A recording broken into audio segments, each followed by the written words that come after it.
Bonjour, je m'appelle Vipoulane, j'ai 18 ans, je suis militant écolo et je suis aussi l'un des deux protagonistes d'Animal, le dernier film de Cyril Dion. Et aujourd'hui, je vais vous parler d'un élevage intensif de lapins qui est situé en Bretagne, dans les Côtes-d'Armor.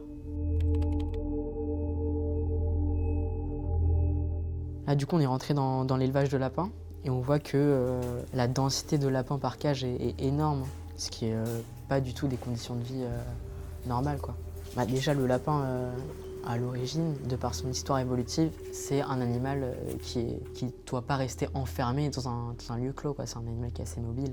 Donc déjà, ne pas du tout avoir de cage et qui puisse avoir un accès à l'air libre, etc.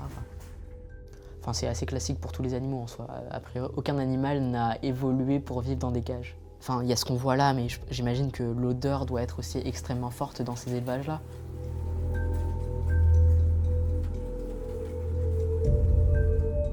Oula.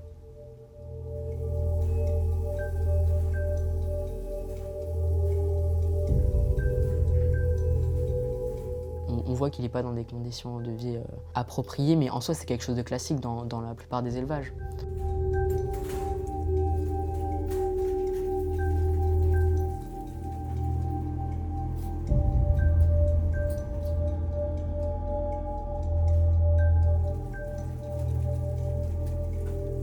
La première raison évidente de l'usage des antibiotiques, c'est que ce n'est pas des conditions qui sont censées être normales pour des lapins. Enfin, leur mode de vie n'est pas du tout adapté à ça et donc ils développent beaucoup de maladies. Et donc pour lutter contre ça, on achète des antibiotiques et on leur donne des antibiotiques.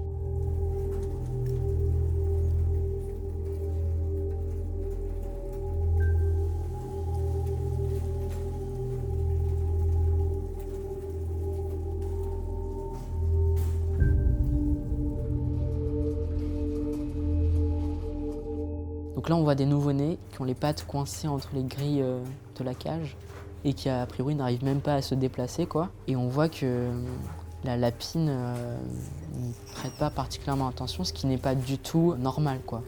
Et là, ils sont déjà moribonds alors qu'ils viennent à peine d'être nés.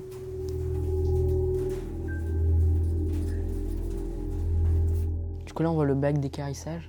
Donc, qui est situé à l'extérieur de l'élevage et c'est là où on a tous les lapins qui sont morts, quoi, parce que dans un élevage de lapins classique, on a 22% de mortalité. Et on voit qu'il y a aussi un lapin vivant, donc on ne sait pas trop pourquoi il est là.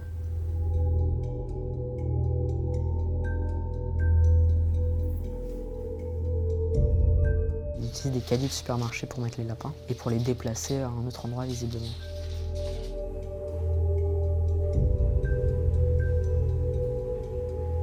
Mais là, c'est vraiment un fonctionnement de ferme-usine, quoi.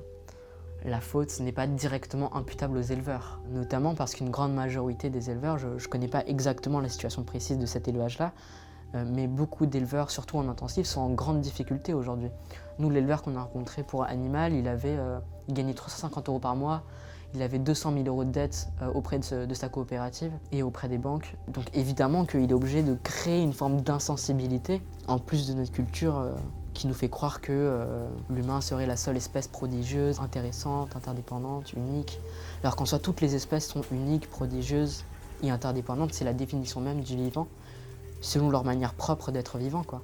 Aujourd'hui, l'enjeu principal, c'est comment on conçoit nos relations avec le reste du monde vivant, qu'il soit humain ou non humain. Et l'élevage intensif, c'est un lieu qui est producteur d'aliénation extrême pour les humains, donc pour les éleveurs qui sont là-dedans, mais aussi pour les animaux qui sont en cage. Les deux choses qui seraient extrêmement importantes à faire sur cette thématique-là, ça serait d'avoir un moratoire sur l'élevage intensif, mais aussi d'accompagner les éleveurs qui veulent sortir de ces élevages-là. Donc il faut sortir de ce faux combat entre les éleveurs en intensif et les militants écolos et les militants de manière générale pour toucher le vrai problème qui est l'agro-industrie, les coopératives, etc.